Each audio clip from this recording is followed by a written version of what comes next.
Last time we saw in the narrative that having completed his work of creation exactly as he wanted it to be, God simply stopped or rested. We noted that in contrast to humans, he never leaves things half done or poorly done. He gets it completely right the first time. Also how God, the Lord, using a more personal, relational name, described where he put the man, Adam, in a perfect context in which he could flourish, and to fulfill his responsibilities and relate to God as Father and Guide. And about the two trees and the life or death choice that they represented for Adam and therefore the human race. In the narrative, the three-in-one God already mentioned that they made a male and female version of human beings. But then, in the chronology of events, Adam is created. He's formed from the soil, as we know. He's coming to life when God breathes his life into him. And God places Adam into this wonderful place, this garden, and then clearly instructs him about the two trees. At this point, Adam is the only human being. We haven't yet heard the account of how the previously mentioned female is made. The story, this is Genesis chapter 2, verse 18, picks this up now and describes God, the personal, relating Lord God, observing that the man shouldn't be alone as a human. He needs a companion, a helper. God knows Adam completely. He knows his needs. He should, right? He planned, then made him after creating a world for him to live in. Significantly, he doesn't consult with Adam on this point. How could Adam know in what way he was lacking to even begin to imagine a solution, much less set about supplying it? But God does know, and he cares deeply, and he sets about providing what Adam really needs. God also knew what was needed for the accomplishment of his purposes, the thing which he'd put Adam here for and tasked him with. Again, even though he'd been told the general scope of the task, he couldn't possibly know how to set about it or what was needed for its completion.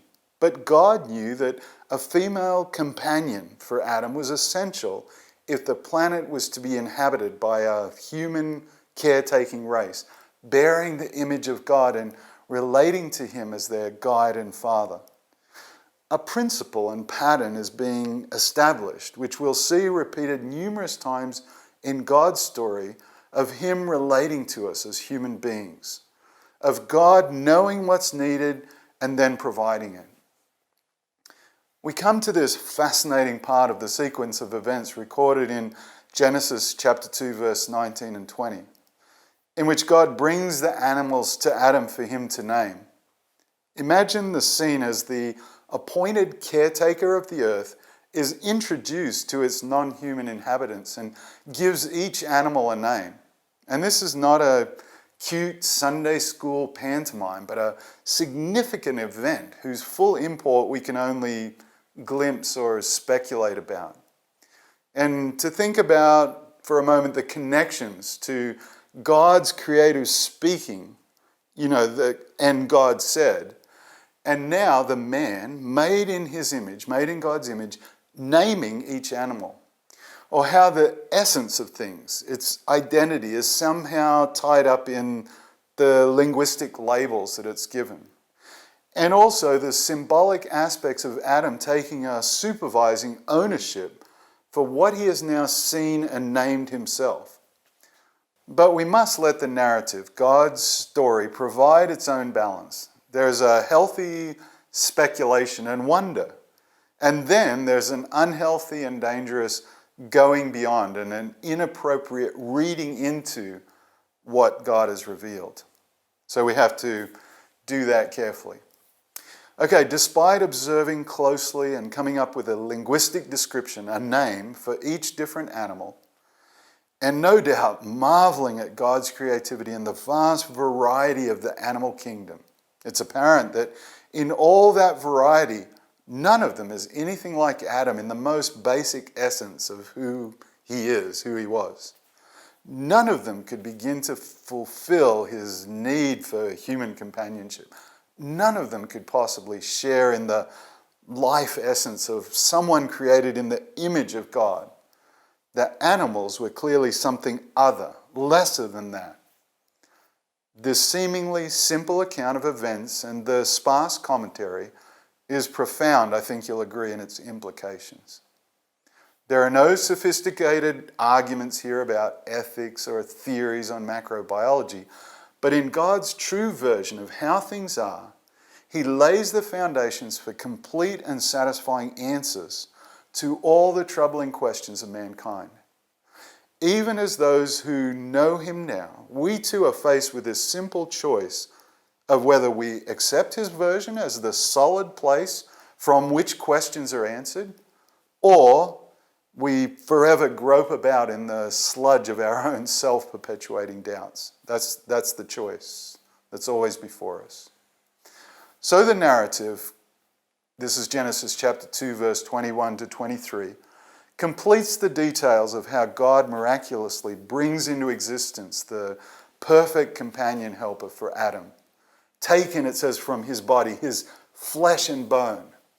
And she is all that God intends, all that Adam needs, all that as humans they need for each other. They are equal. It was made clear earlier in being made in the image of God with all that that means.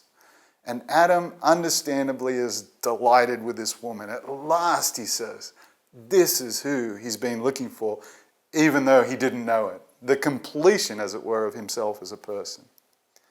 And that, of course, is what marriage is. Not a human invention, not some outmoded Christian convention or tradition.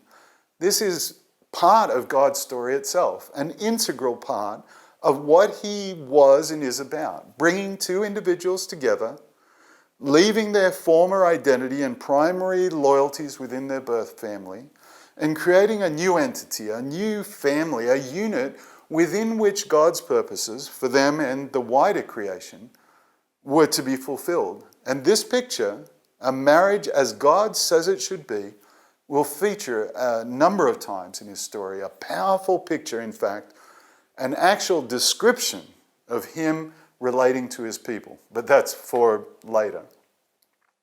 So, without any evil in their hearts, without any sin to confuse or impinge on their delight together, it says, this is in Genesis chapter 2, verse 25, that their nakedness wasn't an issue. That's because they were innocent in the most innocent of ways. Not foolishly naive like innocence is often depicted, but innocent because they did not think, they actually had no reason to think about things in any other way.